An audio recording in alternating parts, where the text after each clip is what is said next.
El Señor les bendiga ricamente. Pueden sentarse, hermanos. No sé cuándo fue la última vez estuve aquí en esta iglesia, pero estuve. Eso es lo importante. Y me alegra ver a algunos hermanos que en esta ocasión vi y me encuentro con nuevos hermanos. También me alegra ver los hermanos de la iglesia Bautista Buenavista. Dios les bendiga mucho también. Y al pastor Javier también. Bueno, no sé si me alegro mucho de verte, pero damos gracias al Señor que podemos juntarnos nuevamente y compartir. Yo quisiera compartir una porción de las Escrituras, o varias porciones de las Escrituras, que nos hablan de el evento de el nacimiento de Cristo. Estamos en una época de Navidad y quisiera por lo menos dejarle con la meditación que tiene que ver con las reacciones que provocó el nacimiento de Cristo. Las reacciones que provocó ese evento, el que personas de manera particular y grupos supieran que estaba en esos momentos naciendo Cristo o que había nacido recientemente.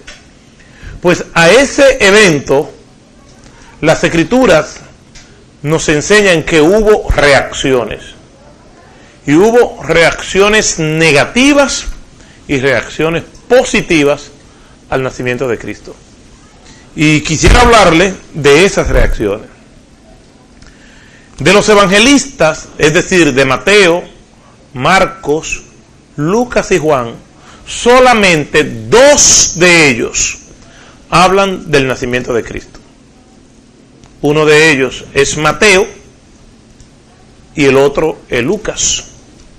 Ni Marcos ni Juan hablan acerca del nacimiento de Cristo, pero los 4 hablan de su crucifixión y de su resurrección, lo que nos indica que para los evangelistas en sentido general la resurrección, la crucifixión y todo lo que tiene que ver con la inmolación de Cristo, su sacrificio, es mucho más importante que su nacimiento.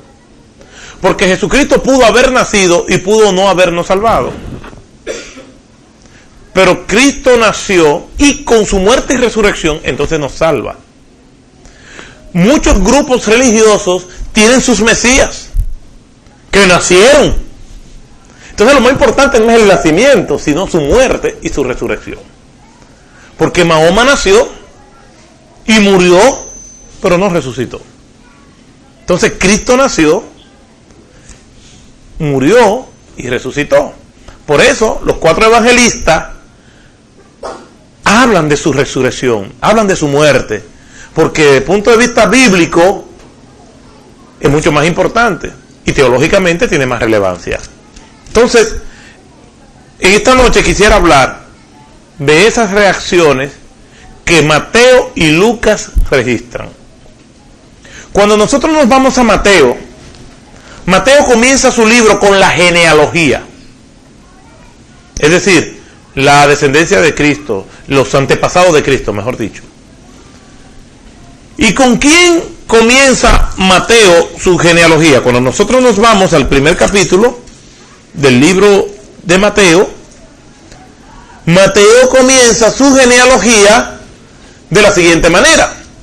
Mateo capítulo 1, verso 1. ¿Y qué dice?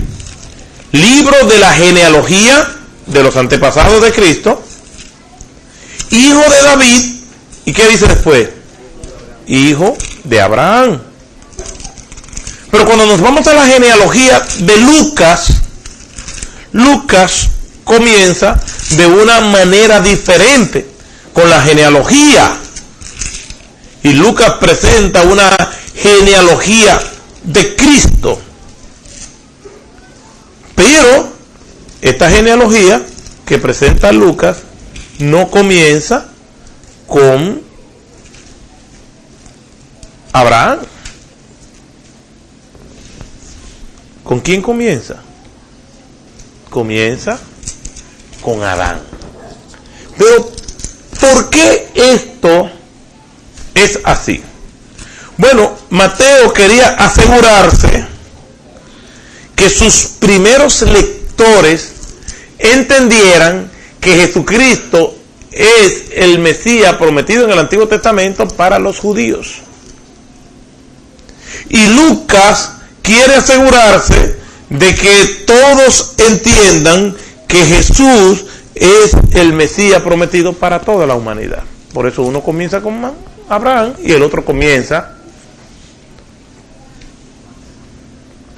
con Adán. Ahora bien, ¿cuáles son esas reacciones que nosotros hemos hablado que ellos dos registran? Mateo registra 3 reacciones y Lucas registra 3 reacciones. O sea que tenemos 6 reacciones, 3 negativas y 3 positivas. Vamos a comenzar con las reacciones positivas o negativas. Y para ello, primero vamos a orar, porque se estila que uno ore, no está escrito, pero se estila que uno ore antes de la predicación. Así que oremos. Padre Santo, te adoramos y te bendecimos. Y te damos muchas gracias por tu palabra y por la oportunidad que tenemos de adorarte y contemplar tu belleza por medio de las alabanzas. Ahora queremos deleitarnos, Señor, en tu voz, y por eso vamos a tus santas escrituras.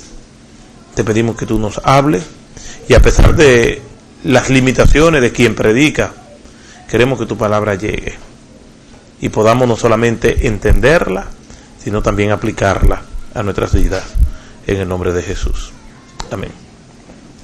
¿Cuáles son estas reacciones negativas? Bueno, Mateo registra 2 reacciones negativas y una positiva. Y Lucas registra 2 reacciones positivas y una negativa. Vamos a ver la primera reacción. La primera reacción se encuentra precisamente en el libro de Mateo, capítulo 2. Y dice desde el versículo 3 lo siguiente: oyendo esto, el rey Herodes se turbó. ¿Qué fue lo que oyó el rey Herodes? El rey Herodes escuchó lo que le dijeron los magos. Los magos vinieron del oriente y le dijeron lo siguiente en el versículo 2: ¿dónde está el rey de los judíos que ha nacido? Pero ¿a quién le están preguntando? Es a Herodes que le están preguntando. ¿Dónde está el rey de los judíos? Pero se lo está preguntando ¿a quién? A Herodes. ¿Y qué era Herodes? El rey. ¿Pero rey de quién? De los judíos. O sea que los magos le están diciendo a Herodes: Herodes, nosotros no te estamos buscando a ti. Estamos buscando a uno que es el rey verdaderamente. Nosotros lo que a ti te estamos preguntando, pero no te estamos visitando. No te estamos dando honor y gloria. Estamos buscando a ese rey. A ti te conocemos, pero tú no nos interesa. Quien nos interesa es ese rey. Y ese rey es que nosotros no solamente queremos darle reconocimiento, sino queremos adorarle, algo que ellos no le hicieron a Herodes. ¿Por qué decimos esto? Porque Herodes después, en el versículo 7, dice: entonces Herodes, llamando en secreto a los magos, indagó de ellos diligentemente el tiempo de la aparición de la estrella. Y enviándolos a Belén, dijo: id y averiguad allá con diligencia acerca del niño, y cuando le halléis, hacedmelo saber, para que yo también vaya y ¿qué? Y le adore. O sea, Herodes se sentía mal, porque estos hombres que eran muy importantes, y después vamos a hablar de ellos, fueron buscando a un niño recién nacido para ellos adorarle, cosas que no estaban haciendo con Herodes. ¿Y ustedes saben cómo le decían a este Herodes? Herodes el Grande. Y este hombre ególatra que se adoraba a sí mismo, que hizo el templo de Jerusalén. ¿Y sabe cómo le decían el templo de Jerusalén? El templo de Herodes. Y este hombre que creía que tenía tantos méritos y se creía Dios, porque después mandó a matar a todos los niños menores de 2 años. Este hombre se siente mal, por eso es que dice el texto bíblico, se turbó, se confundió, se sintió verdaderamente mal, agobiado, y toda la ciudad de Jerusalén también. La ciudad temió, se sintió agobiada, porque conocía el humor voluble de Herodes, sabía de lo que era capaz y después lo comprobó. ¿Cuántos más niños mató Herodes? Es un sanguinario. Ustedes saben lo que es mandar a matar para asegurarse de que ese niño que había nacido, que le están llamando rey, que él no conocía, mandó a matar a todos los niños menores de 2 años. O sea, por eso es que Jerusalén se turbó y tenía razón, porque era un sanguinario. La reacción de Herodes fue de hostilidad hacia la persona de Cristo. Reaccionó de manera hostil, de manera agresiva, con odio, con repulsión. Detestó, no podía imaginarse que había uno que le estaba arrancando la adoración a la gente que no fuera él. Y esos reyes de la antigüedad eran así.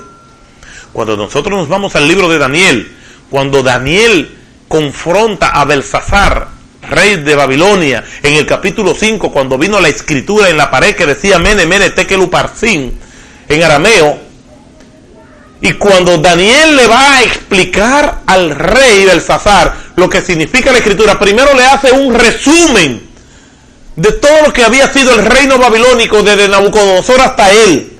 Y dice: Nabucodonosor, tu padre, a quien quería daba la vida y a quien quería se la quitaba. Mi Dios lo humilló, y después de 7 años de humillación alzó sus ojos a los cielos y entonces dio gloria a Dios. Pero tú, Nabucodonosor, tú, Belsasar, su hijo, sabiendo estas cosas, no diste gloria al Dios en cuya mano está tu vida.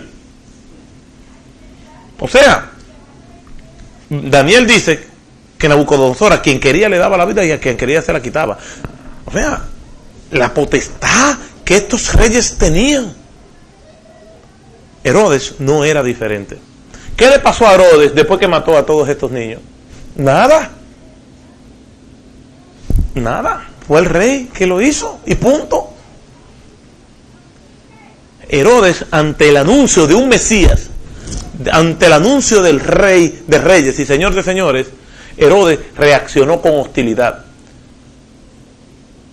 Reaccionó con odio hacia Jesús. Tanto odió a Jesús Herodes, que fue capaz de matar a tantos niños con tal de matar a Jesús.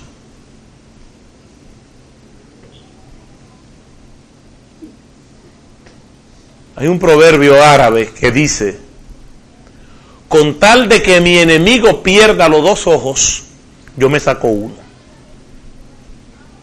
¿Sí? ¿Hasta qué punto puede odiar una persona a su enemigo, que es capaz de dañarse él con tal de que su enemigo sea afligido más?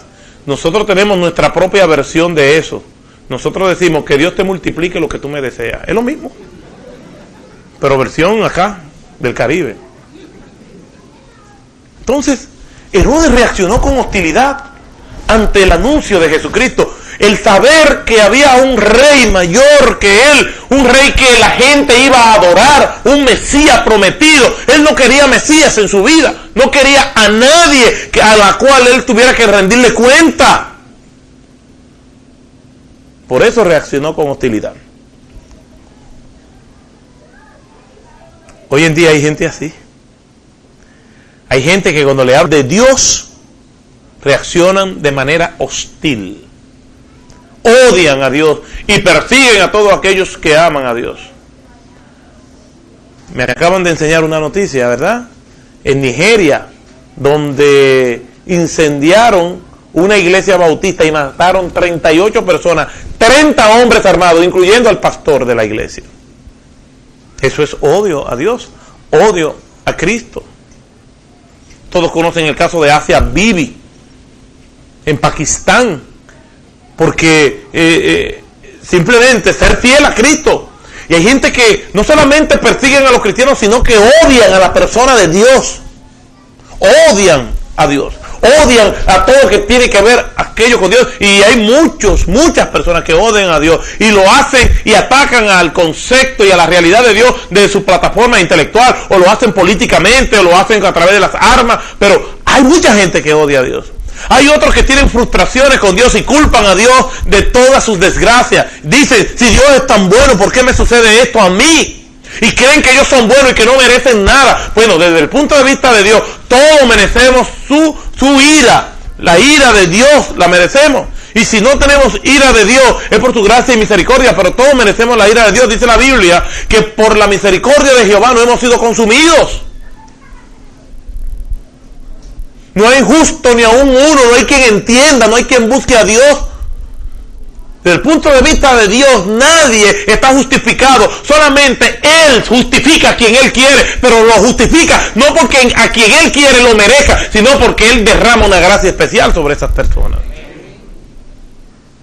Pero hay gente que odia a Dios, que reaccionan con hostilidad, o personas que tienen cierto odio a Dios porque han pasado cierta experiencia negativa en términos de fe. Un pastor abusó de ellos, un sacerdote abusó de ellos, entonces tienen ese trauma y culpan a Dios, y cuando le hablan de Dios, le están hablando del mismo diablo. Yo puedo entender que haya personas que hayan pasado por situaciones difíciles, lo puedo entender, pero no se justifican delante de Dios. Y hay personas que reaccionan de manera hostil, que odian a Dios. Un profesor de Oxford, se llama Richard Dawkins, dice lo siguiente, y lo cito: el mundo ha pasado por muchas calamidades, guerras, hambres, injusticia social, epidemia, terremotos, huracanes, pero de todo esto, el peor mal que tiene la humanidad es la fe cristiana. Ese hombre odia a Dios. Él dice que lo peor que tiene la humanidad es que crea en Dios, que siga a Jesucristo. Un enemigo de Dios, un Herodes. Este mundo está plagado de modernos Herodes, de personas que reaccionan hostilmente al Señor. Entonces Mateo nos presenta esta reacción negativa en primer lugar. La segunda reacción negativa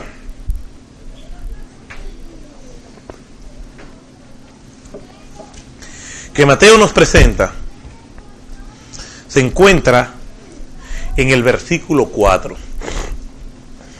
¿Y qué dice? El versículo 4. Y convocados, ¿quién los convocó? Herodes. Todos los principales sacerdotes y los escribas del pueblo, la clase religiosa, les preguntó dónde había de nacer el Cristo. Eso fue Herodes. Cuando los magos llegaron y le dijeron, hemos venido buscando el rey que ha nacido, hemos venido buscando ese rey para adorarle, venimos a adorarle, lo estamos buscando. Herodes no supo y mandó a buscar a los sacerdotes. Dicho sea de paso, los sacerdotes estaban en la cúspide, en la cima de la pirámide social hebrea. Eran las personas más adineradas, eran los aristócratas, la clase dominante. Y estaban allí, tenían su sitio en el palacio. Curiosamente, la única vez que Jesucristo visitó un palacio real fue encadenado con una corona de espinas en la frente. Nunca más, ni antes ni después, visitó un palacio. ¿Y dónde estaban los sacerdotes? En el palacio. Tenían sus oficinas, allí tenían su centro de operación. Dice aquí, y convocados todos los principales sacerdotes y los escribas del pueblo, les preguntó, ¿dónde había de nacer el Cristo? El Mesías, la palabra Cristo significa Mesías. ¿Dónde había de nacer? Ellos le dijeron lo siguiente, No había duda, no titubearon, sabían al pie de la letra las profecías. Le dijeron: en Belén de Judea, porque así está escrito por el profeta: y tú, Belén, de la tierra de Judá. Le están citando Miqueas 5:2. Y tú, Belén, de la tierra de Judá, no eres la más pequeña entre los príncipes de Judá, porque de ti saldrá un guiador que apacentará a mi pueblo Israel. ¿Sabían ellos o no acerca de Cristo? Claro. ¿Sabían ellos o no acerca del Mesías? Por supuesto que sí. Herodes le preguntó: ¿de dónde viene el Mesías? ¿Qué va a pasar? Díganme algo acerca de eso. Y ellos se lo dijeron al pie de la letra. Les dijeron: este es el Mesías, va a nacer en este lugar. La escritura antigua que hace referencia a esto se encuentra en tal pasaje. Lo sabían al dedo. Conocían muy bien. Pero reaccionaron de manera indiferente. Mientras Herodes actuó con hostilidad y odio, ellos actúan de manera indiferente. Se sabían las escrituras, sabían acerca del Mesías, podían recordarla de manera puntual, pero no la aplicaban a sus vidas. Óigame, si hay unos magos que están buscando esa estrella, que están buscando al rey recién nacido, al Mesías prometido, ¿cómo puede ser posible que ustedes no muestran interés? Más interés mostró Herodes, aunque fuera de manera hostil que ellos. Ellos fueron totalmente indiferentes a la palabra de Dios. Conocían la Biblia, conocían las profecías, conocían acerca del Mesías inclusive, pero no se movieron de donde se estaban. Actuaron con indiferencia. Eso es un grave peligro que nos alude a nosotros. Podemos conocer la Biblia, podemos asistir a cultos religiosos, podemos tener una comprensión cabal de las Escrituras, incluso podemos tener ministerio y ser miembros de una iglesia, incluso podemos ser reconocidos por los hombres, incluso pueden consultarnos a nosotros las Escrituras y aún así ser indiferente a la realidad de Dios. Cuando yo leo esto, yo mismo me confronto. ¿Seré yo como estos religiosos? Yo conozco las Escrituras, puedo citarla de memoria. ¿Seré yo como ellos? Fueron indiferentes. Pero pregunto todavía algo más. ¿Cuántos mensajes hemos escuchado y nos hemos quedado iguales que los sacerdotes? ¿Cuántos llamados se ha hecho a la iglesia del Señor y no nos hemos movido?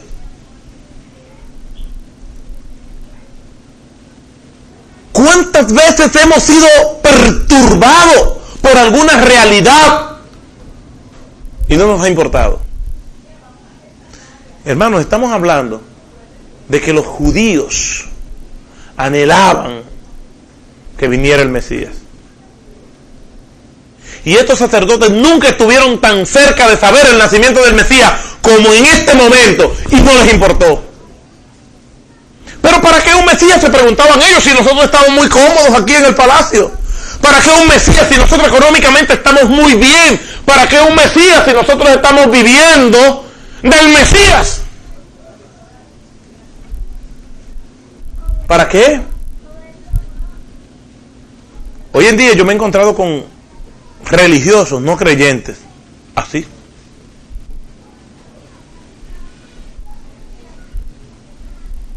Creyentes que no se inmutan, creyentes que están muy cómodos, que creen que su mundo es el mundo. Gracias, Señor, por todo lo que tú me has dado, pero no se han dedicado a pensar que hay otros hijos de Dios que no les falta lo que a ellos les sobra.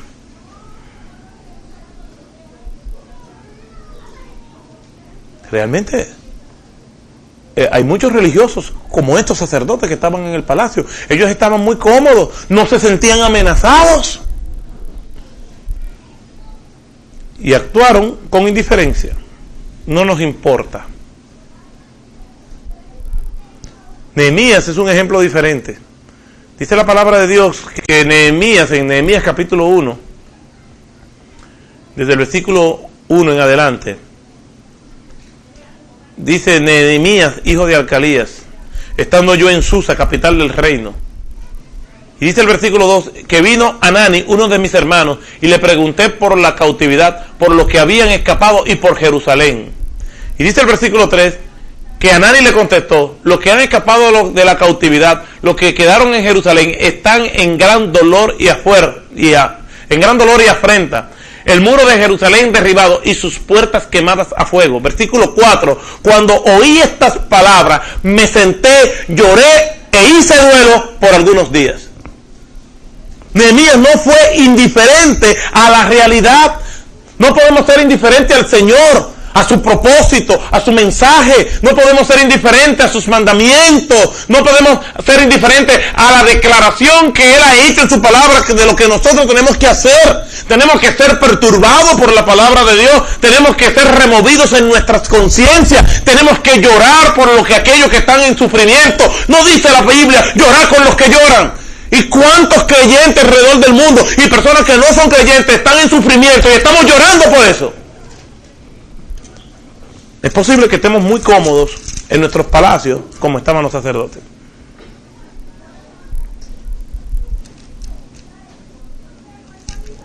¿Cómo reaccionamos nosotros al mandamiento de Cristo y a su nacimiento? Herodes reaccionó con hostilidad. Los sacerdotes reaccionaron con indiferencia. Lucas nos presenta una sola reacción hostil. Lucas presenta reacciones más positivas que la que nos presenta Mateo. Esta reacción se pasa por alto, pero está ahí y es positiva, es negativa. Lucas 2, verso 7. Y dio a luz a su hijo, está hablando de María, a su hijo primogénito, y lo envolvió en pañales y lo acostó en un pesebre. ¿Por qué lo acostó en un pesebre? ¿Qué dice el texto? Porque no había lugar para ellos en el mesón. Cuando nosotros cotejamos este pasaje con la parábola del buen samaritano, dice la palabra de Dios en Lucas capítulo 10 verso 35, hablando acerca del buen samaritano: otro día al partir sacó 2 denarios y los dio al mesonero. Pero ¿quién era el mesonero? El que estaba encargado del mesón. No del mesón donde hacen los sándwiches, sino que era una posada, un lugar donde las personas iban y se acomodaban, lo que nosotros conocemos como hoteles, o un hotel de camino. Eso es lo que era un mesón. Lo que quiere decir que aquí en este capítulo 2 de Lucas, versículo 7, en su última parte, dice: porque no había lugar para ellos en el mesón. ¿Y quién era el responsable del mesón? El mesonero. Lo que quiere decir que José fue con María y le dijo: mira, yo necesito un hospedaje, necesito que me consiga una habitación cálida, fresca, una habitación limpia para mi esposa. Mira, está a punto de dar a luz. Y el mesonero dijo: no, muchachos, si todo el mundo aquí ha venido a buscar, todo está lleno. Y me excusa que no te puedo atender porque la ciudad está llena, porque mucha gente ha venido al censo. Recuerden que Augusto César dio una ley, un edicto, un decreto de que todo el mundo debía ser censado, empadronado. Y entonces los censos en aquella época obligaba que cada persona tenía que ir a su lugar de origen, a su lugar de nacimiento.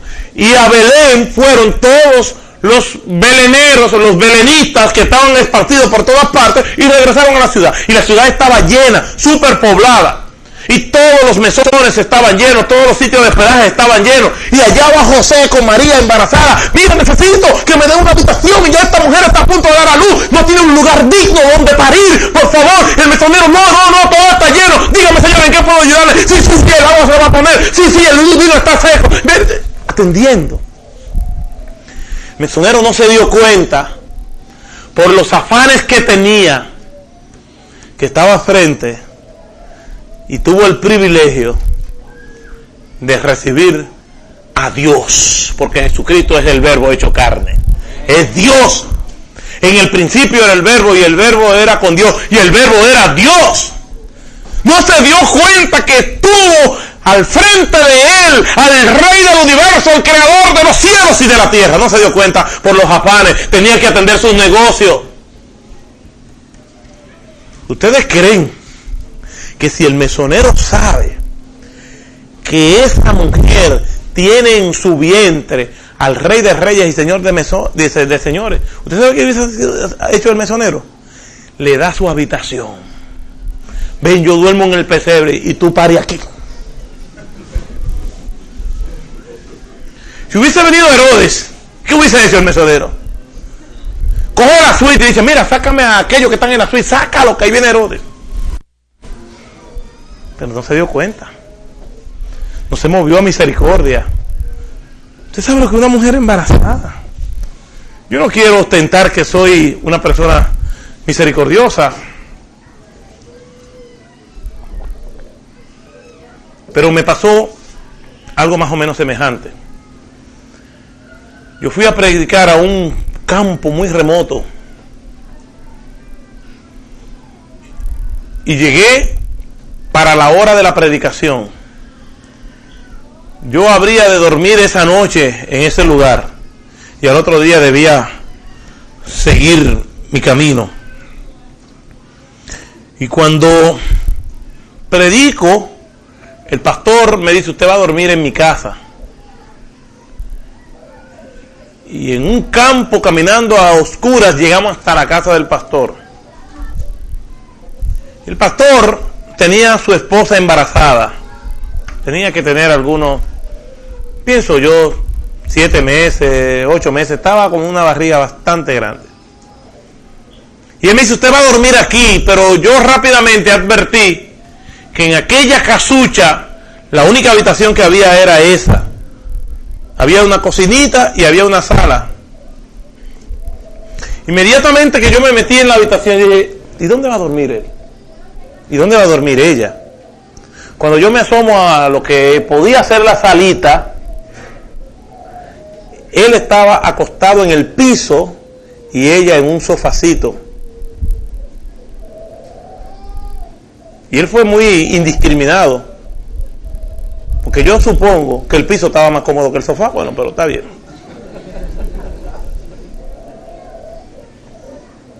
Y yo dije, hermano, ellos me dieron su habitación. Yo le dije, no puedo permitir. Ahí nos enfrascamos en una lucha porque él decía, no, pastor, usted no puede dormir aquí, no. Y digo, bueno, pues si ustedes no van a dormir, no me van a permitir a mí dormir aquí y se van a ir a su habitación, pues yo voy a dormir aquí al lado de ustedes. Y busqué la sábana y me tiré ahí en el piso al lado de él. Al rato, él se paró. Dijo, está bien, pastor, gracias. Y se fue con su esposa para la habitación. Lo que yo le estoy diciendo del sofá fue porque yo lo viví. Yo me acosté en el sofá y después terminé en el piso.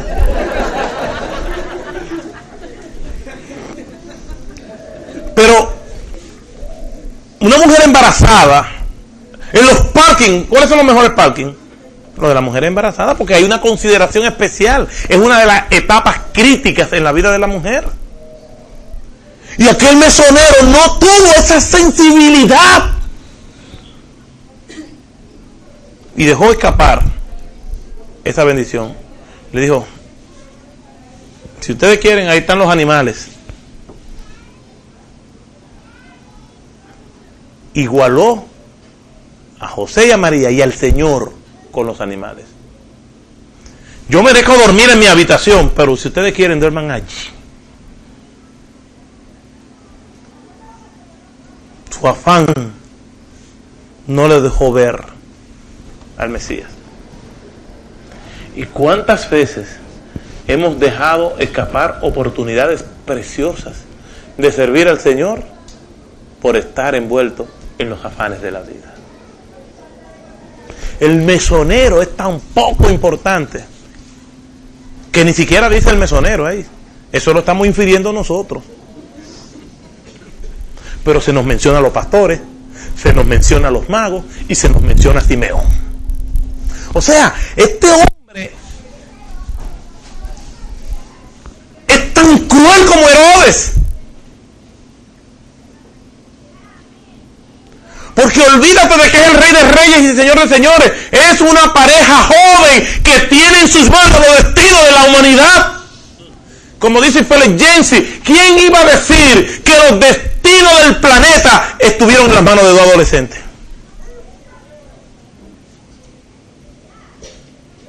Y este hombre, olvídate de que es el Mesías, es una mujer que necesita ayuda. Es una gente que vive largo, tan cansado, y tú dices que no puede.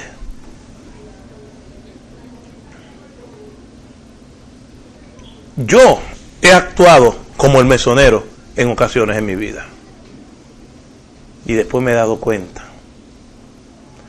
He dejado pasar oportunidades para servir. He dejado pasar oportunidades de amar, de abrazar, de besar.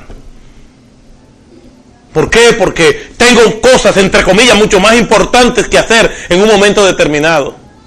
Y déjeme decirle, la oportunidad que nosotros tenemos de hacer algo bueno, probablemente hay ocasiones donde no vamos a tener la oportunidad de hacerlo otra vez.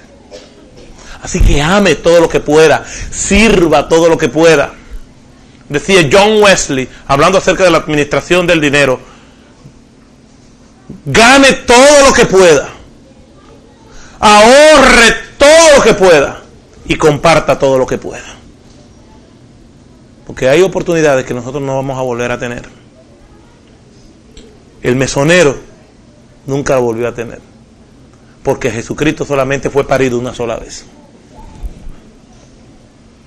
Entonces Mateo nos presenta dos reacciones negativas: la hostilidad de Herodes, la indiferencia de los sacerdotes y la poca misericordia y afán del mesonero. Lucas nos presenta dos reacciones positivas y Mateo una negativa. Y vamos a verla rápidamente. La primera reacción positiva que nosotros encontramos en Lucas es la reacción de los pastores. En el capítulo 2, desde el versículo 8 hasta el versículo 20, vemos la reacción de los pastores. Había pastores en la misma región que velaban y guardaban las vigilias de la noche sobre sus rebaños. Este versículo no nos dice la fecha en que nació Jesús, pero nos dice que no fue un 25 de diciembre. O sea, la Biblia no nos dice el día en que nació Cristo, pero sí nos dice que con claridad que no fue el 25 de diciembre. ¿Por qué? Por lo que dice este versículo 8. Había pastores en la misma región que velaban y guardaban las vigilias de la noche en sus rebaños. Los pastores siempre andaban con sus ovejas, pero venían recogiéndola para someterla al proceso de letargo invernal ya a finales de septiembre. Ya en octubre, por el frío fuerte que hace en aquellas regiones, no había pastores pastoreando ovejas. Las refugiaban, las metían en cuevas, en sus corrales, las abrigaban y venían sacándolas en la primavera. Entonces puede ser que Jesucristo naciera, o que nació, estamos seguros, en algún momento entre la primavera y el inicio del otoño, o finales del verano. Esa es la fecha en la que Jesús nació. Pero no nació un 25 de diciembre. Un 25 de diciembre es una tradición que comenzó con Constantino. Constantino, a ver las fiestas paganas, después de haberse convertido al cristianismo, quiso combatir las fiestas paganas diciendo, bueno, el 25 de diciembre, en vez de adorar al dios Sol, vamos a celebrar el nacimiento de Cristo. Y así se ha quedado. Que no tiene nada de malo, no se asusten, no estoy diciendo, a mí me encanta la Navidad, yo pongo arbolito, todas estas cosas. Pero tenemos que estar conscientes que no fue el 25 de diciembre. Pero no importa, nació. Y la evidencia de que nació es que nos salvó. Y la evidencia histórica de que nació es que el mundo es antes de Cristo y después de Cristo, con solamente 3 años de vida pública, cuando no había la tecnología de la comunicación que nosotros tenemos hoy en día. Pero los pastores fueron privilegiados. Aquí la palabra del Señor nos enseña que ellos no estaban en eso. Pero el Señor en su soberanía quiso revelarle a los pastores el nacimiento de su hijo. ¿Por qué lo hizo? Porque quiso. No es por más nada. El Señor quiso revelarle a estos hombres humildes del campo. Los pastores eran muy pobres. Si estaban en la madrugada cuidando esas ovejas no eran de ellos. Los dueños de las ovejas estaban durmiendo y roncando en su casa. Estaban en la madrugada allí, batallando con el propio quehacer de pastorear ovejas. Porque Cristo es para todos, a esos pobres. De hecho, gran parte de su ministerio, Cristo lo pasó en Galilea, visitó Galilea varias veces, por 2 razones fundamentales. Por ser Galilea un sitio estratégico que está frente al mar de Galilea. El mar de Galilea tiene 35 kilómetros de largo por 30 de ancho. Y en los días de Jesús había más de 70 puertos comerciales en Galilea. Quiere decir que Galilea era un puesto estratégico donde desembarcaban muchos barcos comerciales y era una ruta. Y 3 rutas pasaban por Galilea: la ruta del mar, la ruta de la montaña y el camino de los reyes, y todos convergían en Galilea. Venía gente de todas partes. Entonces Jesús estuvo allí por eso, pero también estuvo allí porque había también la mayor concentración de pobres de toda la provincia romana de Judea. Y a estos pobres pastores les reveló. A los pobres nadie los quiere, nadie se acuerda de ellos, pero Dios sí se acordó de los pobres. Y la Biblia está llena de referencias que atiende al pobre.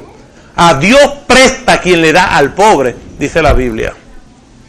Quiere decir que Jesús tuvo misericordia de esos pobres pastores que estaban allí y se le apareció.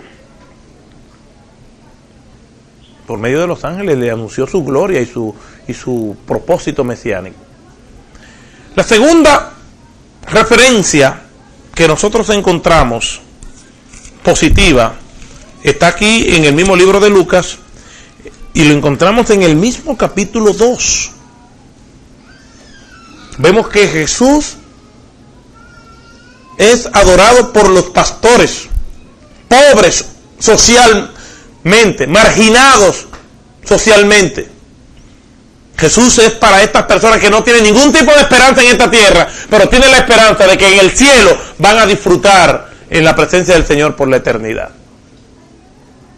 A los pobres, dice la Biblia, le es anunciado el Evangelio. Pero también hay otra referencia positiva, y es que cuando Cristo, desde el versículo 21 en adelante, fue llevado al templo a los 8 días de haber nacido, allí había un hombre que se llamaba Simeón. Dice el versículo 25, y aquí había en Jerusalén un hombre llamado Simeón. Y este hombre justo y piadoso esperaba la consolación de Israel. La esperanza del Mesías.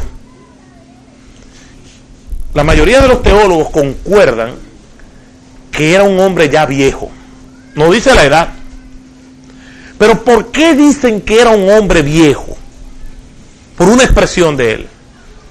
Este hombre tenía como ministerio la promesa que se le había dado en algún lugar que la Biblia no menciona. Se le había dado la promesa de que su ministerio iba a ser encontrarse con el Mesías y recibirlo. Él era un sacerdote Y en el templo estaba el sacerdote que recibía las ofrendas como producto de la dedicación de un niño. Y este sacerdote que estaba de turno era Simeón. Y Simeón sabía en su convicción, él tenía su fe puesta en que en algún momento él iba a ver el Mesías. Y yo me imagino cada vez que venía una pareja a traer su niño, él pensaba, será este el Mesías. ¿Y por qué sabemos que era un llamado? Porque cuando Cristo vino a ser presentado, él lo supo. Dios le había puesto este privilegio y él lo esperaba. Dice que esperaba la consolación de Israel. Era un sacerdote, pero era un sacerdote piadoso. Era diferente a los demás sacerdotes. Los demás sacerdotes no esperaban la consolación de Israel. Sabían las escrituras, iban al templo, tenían conocimiento de todo lo referente al Mesías, pero no esperaban la consolación de Israel. Simeón conocía las escrituras, sabía todo lo relacionado al Mesías y esperaba el Mesías. Hoy hay muchos creyentes que creen en Cristo, creen en su segunda venida, pero no lo esperan. ¿Para qué va a venir Cristo si estamos también aquí en la tierra? Dicen algunos. Pero Simeón esperaba la consolación de Israel. Y dice Simeón en un pasaje que realmente me impresiona. En el versículo 28 dice, él tomó en sus brazos al niño y bendijo a Dios. Y lo primero que dijo en el versículo 29, despide a tu siervo en paz. Por eso es que dice mucho teólogo que era un viejo. O sea, ya yo me puedo ir en paz. Ya han visto mis ojos. Y él lo dice. Despide a tu siervo en paz conforme a tu palabra. ¿Sabe qué es lo que significa esto? Que Dios le había dicho que él no iba a morir hasta que viera el Mesías. O sea, Simeón, ante el frío aliento de la muerte, porque está tomando el niño en sus brazos, pero también la muerte lo está abrazando a él. Pero él dice, a mí no me importa, porque ya he visto el Mesías, he visto la promesa cumplida, es un niño, no habla, todavía no ha hecho ningún milagro, todavía no ha multiplicado los panes y los peces, todavía no ha levantado un cojo, todavía no ha abierto los ojos a los ciegos, todavía no ha resucitado muertos, todavía no ha abierto sus tiernas manos y ponerlas sobre la cruz, pero es el Mesías y ahí está toda tu gloria, Señor. Despídeme en paz, estoy conforme. El nacimiento de Cristo significaba la muerte de Simeón. Y él dice, despide a tu siervo en paz conforme a tu palabra, la palabra que Dios le había dicho a él. ¿Por qué? Porque han visto mis ojos tu salvación. Ustedes ven que cuando una persona muere dice que descanse en paz. Depende. Porque si no tiene a Cristo, no solamente no está descansando en paz, sino que nunca, por los siglos de los siglos, descansará en paz. Porque solamente descansan en paz aquellos que se mueren con Cristo. Aquellos que se encuentran con Él, como se encontró Simeón. Simeón dijo, ya yo me puedo morir. Y la muerte dice, está bien, abrázalo todo lo que tú quieras, que yo te voy a estar esperando. Sí, yo voy ahora, no se apure. Oye, muchachito, como bonito. Y la muerte, no te apures, tómate tu tiempo. ¿Entiendes? Entonces, Cristo es devuelto a su madre y a su padre. Y Simeón llega hacia la muerte y le dice, vámonos. Dice, ¿tú estás bien, Simeón? Sí, está bien. Y se van en paz. Porque la paz es Cristo. Entonces encontramos dos reacciones positivas. Y la aplicación que podemos sacar rápidamente de esta es que Cristo es para los pobres pastores.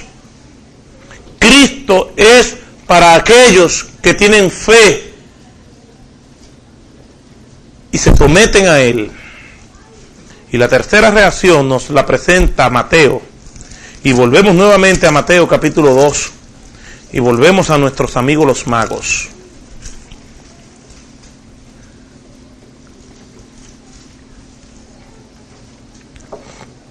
Dice aquí que los magos siguieron su búsqueda de Cristo.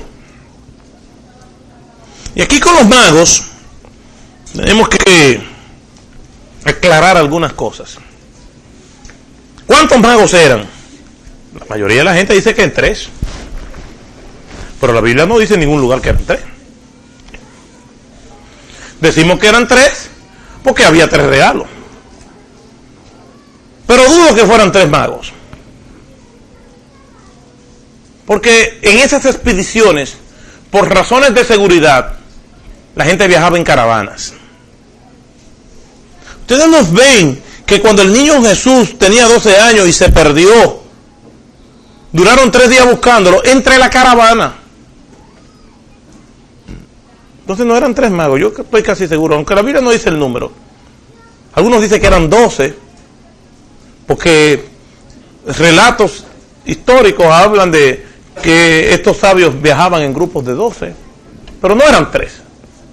No sabemos cuántos eran. Es más correcto decir, no sabemos cuántos eran. Pero no podemos afirmar, que eran 3 por 3, porque había 3 regalos, no. Oye, en un cumpleaños, todos los que van llevan regalos. No podemos decir, hay 20 regalos, pero cuando tú vienes de 50 invitados, 30 fueron a comerse el bizcocho y 20 fueron, ¿entiendes? O sea, no podemos decir que eran, por 20 regalos, 20 invitados, no. Había 50 gente y 20 nada más llevaron regalos. Usted no puede determinar los invitados por la cantidad de regalos. Hay gente que son espléndidas y regalan más de 2 cosas, 3, 4, 5. En una boda, ay, a mi boda vinieron 50 invitados.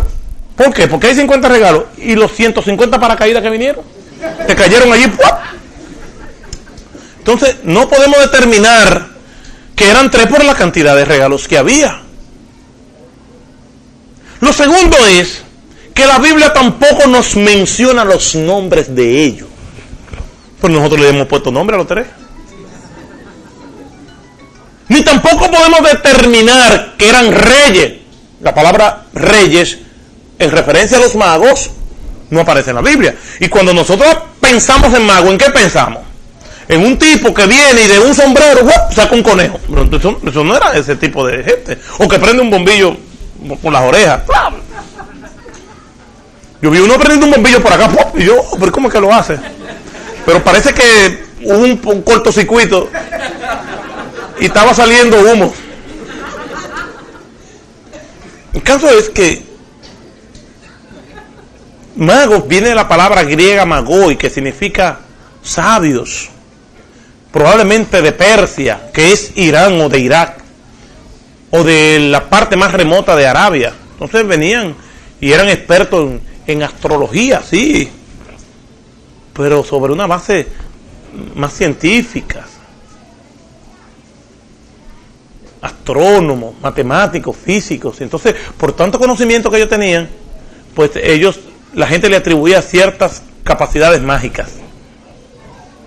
Entonces, no nos dicen sus nombres, pero nosotros le decimos que se llamaban Melchor, Gaspar y Baltasar. Oiga esto.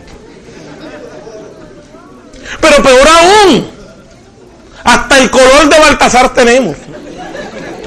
Dicen que Baltasar era prieto y siempre lo ponen en la cola de atrás, detrás de los 2 blanquitos. Entonces alguien me dijo, ¿tú sabes por qué se inventaron que Baltasar era negro? Porque alguien tenía que cargar la bolsa de los juguetes. Entonces Baltasar es el que lleva los juguetes. Los otros lo van bien cómodos y el pobre negro atrás con los juguetes. ¡Ay, espérenme! Pero nada de eso lo dice la Biblia. Todo es parte del folclore, de la recreación.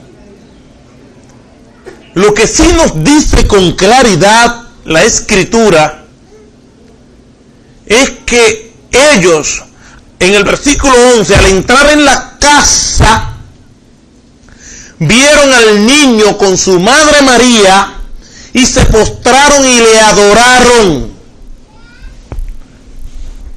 ¿Qué llevaron los pastores al pesebre? Nada, si estaban desmayados, eran pobres.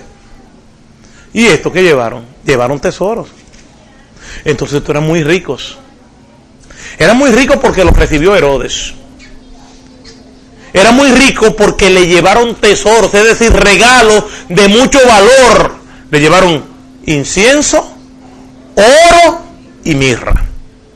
¿Qué nos indica? Que Jesús no es solamente para los pobres, Jesús también es para los ricos. Jesucristo es para todos. El rico no se pierde por ser rico y el pobre no se salva por ser pobre. Muchas personas tienen esa tendencia. Creen, ay, que por yo ser pobre Cristo va a tener misericordia de mí. No, Cristo tiene misericordia por aquellos que Él derramó su sangre, por lo que Él ha salvado. Y la condición económica nada tiene que ver con la condición espiritual. Porque hay ricos en el cielo y hay ricos en el infierno. Hay pobres en el cielo y hay pobres en el infierno. Pero estos ricos fueron y adoraron al Señor. Lo que quiere decir que Jesús vino a buscar y a salvar lo que se había perdido. Sean ricos y sean pobres. Y vinieron y le adoraron. Lo vieron como rey. Por eso le regalaron oro, que es el metal de los reyes. Cuando una persona iba donde el rey, le llevaba oro, le llevaba regalos. Cuando vino la reina Saba delante de Salomón, ¿qué trajo? Tesoro. Y le trajo muchos regalos exóticos al rey. Lo vieron como el Salvador, como el Redentor, por el que iba a morir por nuestros pecados, porque le regalaron ¿qué? Mirra. ¿Y qué le pusieron a Cristo cuando murió? ¿Con qué lo embalsamaron? Con mirra. Estos regalos no fueron al azar. Podemos llamarles regalos proféticos. Lo vieron como rey, reyes y señor de señores, les regalaron oro. Lo vieron como el Redentor que iba a morir por nuestros pecados. Les regalaron mirra, especie aromática que sirve para embalsamar. Y les regalaron incienso, lo vieron como Dios. Y aquí vemos 3 reacciones positivas. Los pobres pastores le adoraron. Simeón, el religioso, piadoso, lo adoró. Y los magos ricos le adoraron. Vemos 6 reacciones negativas, 3 reacciones negativas. Herodes, que reaccionó con hostilidad. Los religiosos, que actuaron con indiferencia. Y el mesonero, con afán y con poca misericordia. Ante estas 3 reacciones, nosotros tenemos una pregunta que hacernos. ¿Cómo reaccionamos nosotros a nuestro Señor Jesucristo? La respuesta está en cada uno de nosotros. Quiera Dios que tengamos conciencia muy clara de nuestra reacción, y si por si acaso tenemos una que no es conforme a lo que Él espera de nosotros, podamos reaccionar positivamente y ser verdaderos adoradores, como lo fueron los pastores, Simeón y los magos. Que el Señor nos bendiga ricamente. Oremos. Gracias, Señor, por tu palabra. Te bendecimos y te adoramos por medio de ella. Gracias porque tú nos hablas también por medio de ella. Gracias porque aquí hay un grupo de creyentes, de personas, donde tenemos todos la responsabilidad de ponernos a pensar dónde estamos. Dirígenos, cuídanos. Y la verdadera adoración a ti comienza cuando nuestra vida son depositadas en ti y tú nos salvas. Si hay alguien que no te conoce, que pueda reaccionar hoy, que no sea como Herodes, como los religiosos, como el mesonero, sino que actúe positivamente. En el nombre de Jesús. Amén. Dios le bendiga, mis hermanos.